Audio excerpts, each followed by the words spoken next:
I'm very pleased to be following the Honourable Gentleman for East Antrim, who has put on record a great deal of fact and truth about the way the Northern Ireland issue has been treated in the negotiations and by the negotiating parties.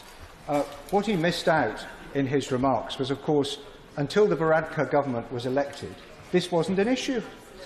The expectation was that there would be an invisible customs frontier in Northern Ireland.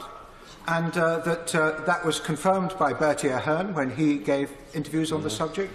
It was confirmed by the head of the Irish Customs Organisation when he gave evidence to the Irish Dáil. It was confirmed by John Thompson, the head of the Her Majesty's Revenue and Customs, when he gave evidence initially to the Treasury Select Committee.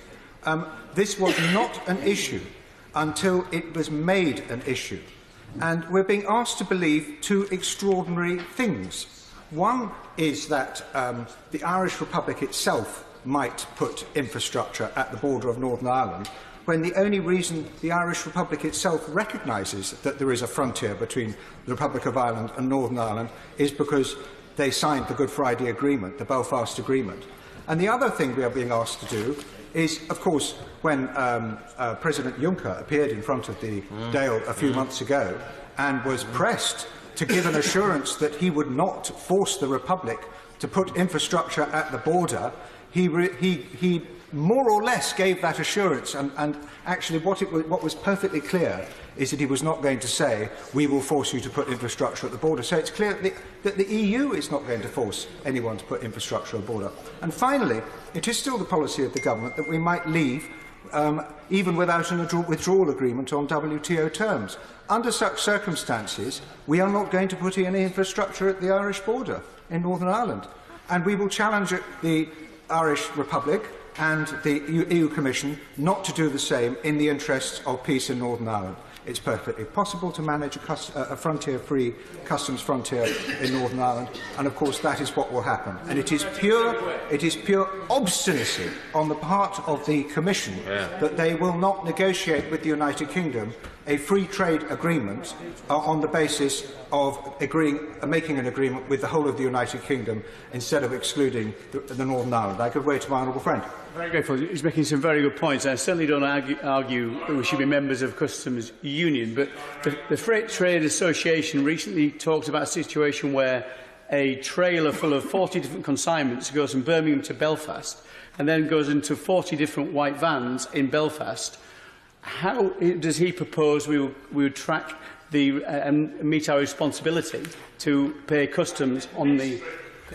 Immensely grateful. Can I encourage the right honourable gentleman to draw his remarks and close? He's within his time, but there are a lot of other people wanting to speak, and I'm also being pressed by people who quite understandably want time. So if the honourable gentleman, with his brilliant eloquence and pithiness, can wrap up in a minute or two, that would be marvellous. Thank you, Mr. Speaker. Just to answer that point, I think we have to be practical that there will be a change in the way people treat consignments because they are crossing a customs frontier. But actually, as the technology develops, it will be possible to track individual consignments or multiple consignments in trucks, and we've discussed this with the Customs and Revenue in this country, across customs frontiers as the technology develops. And in the end, in the future, looking ahead 10 or 20 years, the idea of customs frontiers existing between countries that trade tariff-free will become obsolete. It will become obsolete. So to hinge our entire Brexit policy on the question of not having customs declarations and customs frontiers is very last century, and we shouldn't be captured by that. Mr. Deputy Speaker, my remarks are directed primarily at Amendment 72, which I confess has turned out to be disappointingly uncontroversial. And I have to say it was the intention of ERG, a group of Conservative backbenchers, to table 4 amendments to test our understanding of government policy. One or two of those in the light of the Chequers Agreement and the White Paper, but to to understand what it is the government was intending, because every single one of our amendments, we believe, reflects government policy, and I wouldn't imagine that the government would have accepted any of these amendments as calmly as they have if they don't reflect government policy. I do think that my right honourable friend, who seems to be becoming a Remainer again, judging from his article in the Evening Standard, oh yes, that's what he said. Oh, that's what he said. He said we'll have to rethink Brexit completely if we can't get a satisfactory arrangement. That's the direction he's going. I respect his view, but I think that throwing around insults like useless is not elevating the debate. The amendment that I'm proposing, Amendment 72, simply removes an extraordinarily powerful Henry VIII provision in this bill, that we should be signed up to a customs union with the European Union simply by order.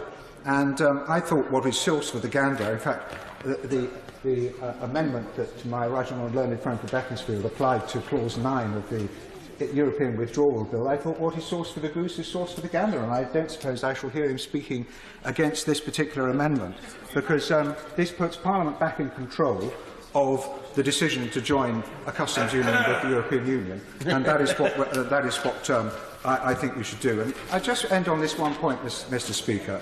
We've heard a lot about 40 MPs having an excessive amount of influence in this chamber.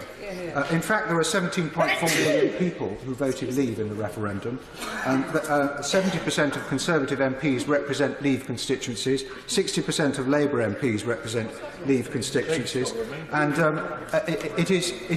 it would be bizarre if the House of Commons, which was elected predominantly on Leave manifestos, in the end puts roadblocks into leaving the European Union, and I don't believe it will.